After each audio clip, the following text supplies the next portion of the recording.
എന്നെ മോശമാക്കി കാണിക്കാനായിട്ട് ഇപ്പൊ അവർക്ക് എന്തും ചെയ്യാമല്ലോ. ഞാൻ പറയുന്ന എന്തും അവർക്കതൊരു പരിങ്ങി ശ്രീലേഖ പരിങ്കലിൽ ഈ ഒരു ചോദ്യം കുട്ടികൾ ചോദിച്ചപ്പോ കാൻഡിഡേറ്റിന് ഉത്തരമില്ലാതായി എന്നൊക്കെ പറഞ്ഞ് ചെറിയ ചെറിയ ബിറ്റ്സ് എടുക്കാമല്ലോ അവർക്ക്. അപ്പൊ അതുകൊണ്ട് അവരുടെ ചോദ്യം കേട്ടപ്പോ പല ചോദ്യം കേട്ടപ്പോഴും നമ്മള് ഇങ്ങനെ ഞെട്ടുമല്ലോ. നമ്മുടെ മോദിജി തെറി വിളിക്കുന്ന ചോദ്യങ്ങളും അതുപോലെ ഇവിടുത്തെ നിർമ്മല സീതാരാമൻ എന്താണ് ആമയുടെ ഉടമസ്ഥത ഏറ്റെടുത്തോ, ആമ മുട്ടകളുടെ ഉപജ്ഞാതാവാണോ എന്നൊക്കെ അങ്ങനെയൊക്കെയുള്ള വൃത്തികെട്ട ചോദ്യങ്ങൾ ചോദിക്കുമ്പോൾ നമ്മള് മുഖമൊക്കെ മാറില്ലേ. അപ്പൊ അതിന്റെയൊക്കെ അവര് ക്യാമറ വെച്ച് ക്യാപ്ചർ ചെയ്തിട്ടുണ്ട്. പിന്നെ നമ്മുടെ രാജീവ്ജിയെ കുറ്റം പറഞ്ഞു, പൊതുവെ എന്നെയും മോശമായിട്ട് സംസാരിച്ചു.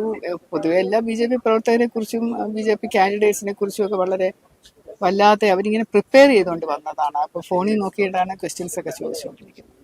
അതൊക്കെ ആയപ്പോഴൊക്കെ അത് എനിക്കൊന്ന് പറയണമല്ലോ, ജനങ്ങൾ അറിയട്ടെ ഇങ്ങനെ ഒരു സാധനം നടന്നു എന്നുള്ളത്. ഇത് വട്ടിയൂർക്കാവിൽ BJP ജയിക്കും എന്നുള്ള ഒരു പേടി കൊണ്ട് നടന്നൊരു പ്രവർത്തനം തോന്നുന്നു. അങ്ങനെയാണ് എനിക്ക് തോന്നുന്നത്. അത് പേടി തുടങ്ങിയിട്ടുണ്ട് എന്നുള്ളതിന്റെ കഴിഞ്ഞ ഒരു ആഴ്ചയായിട്ട് ഒരു പ്രയാസം ഉണ്ടാവാതെ പോയി. കാരണം അവർക്കൊരു ആത്മവിശ്വാസം ഉണ്ടായിരുന്നു. ഇപ്പൊ അത് മാറി.